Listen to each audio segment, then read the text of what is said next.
¿Me oís? Hola. Buenas tardes. Teníamos un problema nosotros porque si vemos el título de nuestra sesión decía Social Media, retos y desafíos de empresas y organizaciones. Cuando estábamos extrayendo las conclusiones decíamos, como nos pongamos a responder a este planteamiento inicial, vamos a tener que pedir a DIRCOM que nos deje pasar el fin de semana aquí en el Euroforum, cosa que tampoco estaría mal, para poder intentar responder toda la amplia variedad de retos y desafíos en el que nos encontramos en comunicación con esto de Internet y los medios sociales.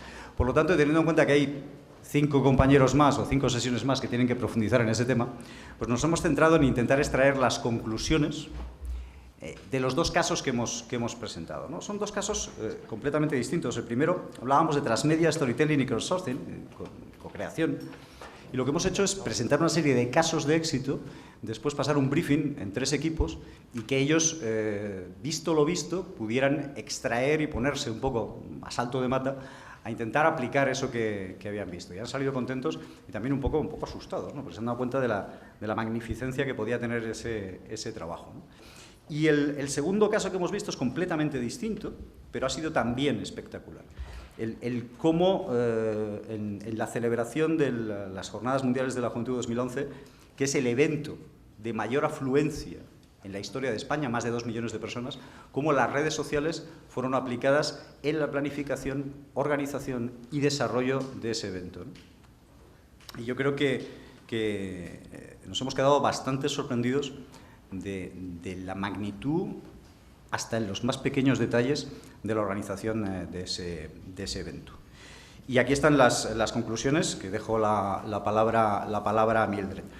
Repito, nos hemos centrado en conclusiones concretas sobre los casos expuestos. Gracias. Gracias, Joaquín.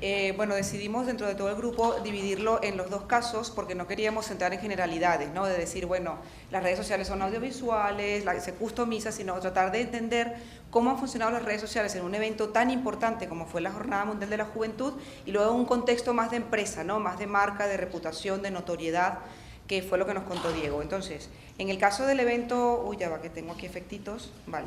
Bueno, esto es para poner un poco en contexto de lo que fue la Jornada Mundial de la Juventud. Imaginaros esos números que están allí, solamente 1 millón de teléfonos conectados prácticamente simultáneamente, más de 21 lenguas. Fue un evento muy difícil de gestionar bajo todo punto de vista, donde las conclusiones, en general, después de escuchar a Yago todo lo que nos contó, primero, obviamente, las redes sociales potencian la influencia de las comunidades, pero aquí estamos hablando a nivel mundial, donde habían 21 lenguas y más de 80 países involucrados. El elemento transformador que tienen las redes sociales en empresas e instituciones, y sobre todo en una como la Iglesia, ¿no? que pues suele ser tan conservadora, donde trabajaban sin base de datos, donde pensaban que iban a tener mucho control de los contenidos, y no fue así. Tuvieron la libertad suficiente como para que Yago y su equipo pudieran dirigir todo el argumentario de comunicación de la jornada.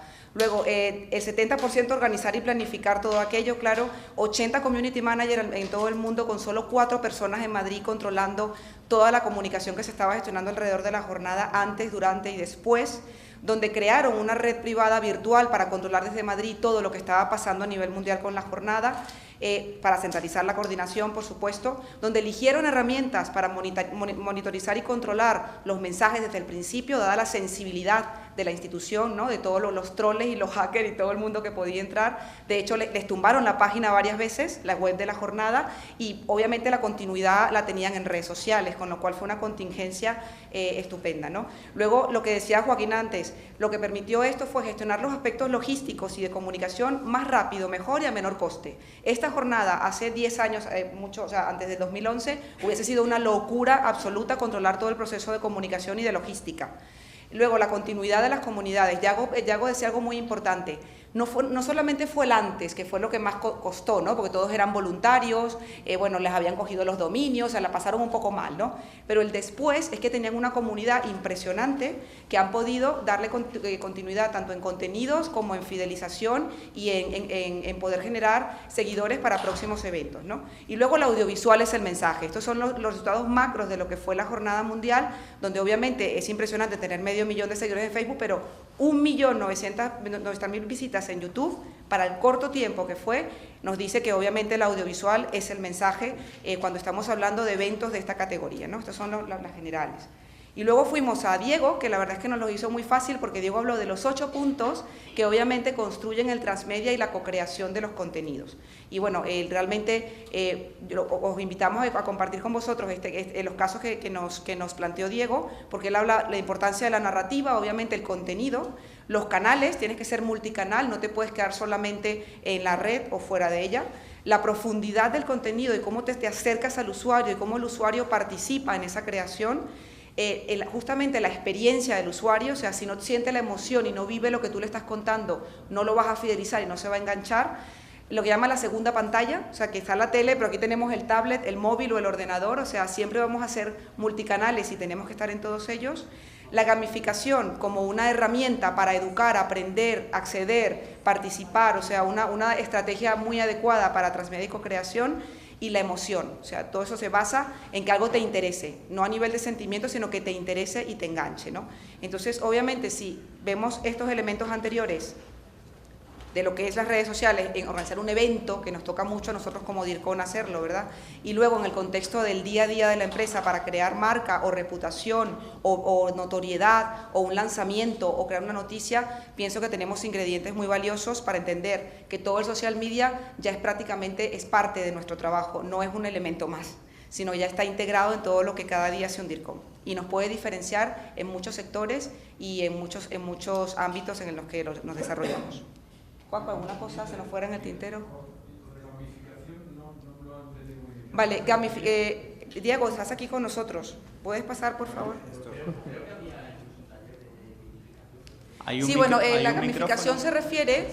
Ay, perdón, Juanjo, ¿quieres contarlo? Es muy sencillo, es utilizar el juego, un entorno lúdico, para poder transmitir un mensaje. Entonces podemos crear juegos, podemos crear quiz, podemos crear muchas cosas y a través de ese engagement que se crea en un divertimento, pues la letra con una sonrisa entra más fácil. Claro, casos como el de Lego, que está utilizando estrategias de gamificación para enganchar más a los padres que a los niños, lo confieso, tiene mucho que ver con cómo utilizar esa herramienta para crear esa afinidad con la marca, ¿no? Que tiene mucho que ver con la involucración del usuario o del cliente o del receptor. ¿Se nos queda algo en el tintero?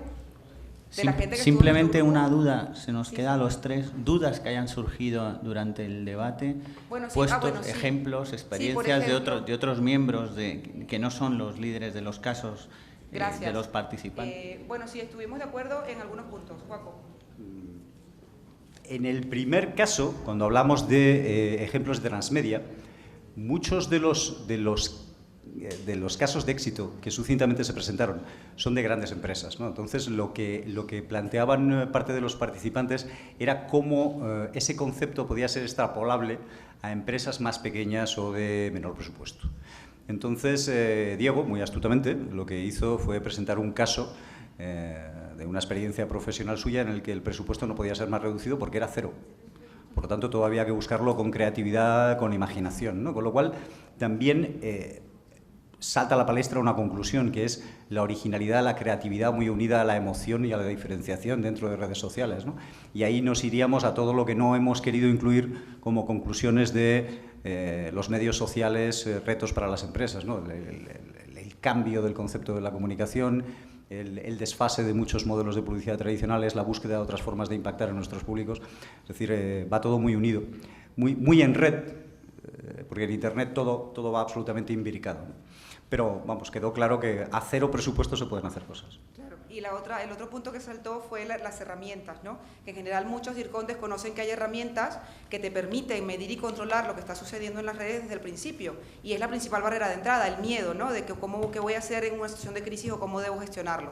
Y creo que ese fue otro tema que también nos ayudó a reforzar que tenemos que hacer mucha más difusión en DIRCON de qué herramientas tenemos a nivel de social media para poder tener menos miedo en lanzarnos a ese terreno y también conocerlo y formarnos para ello, ¿no? Eso también surgió durante las discusiones.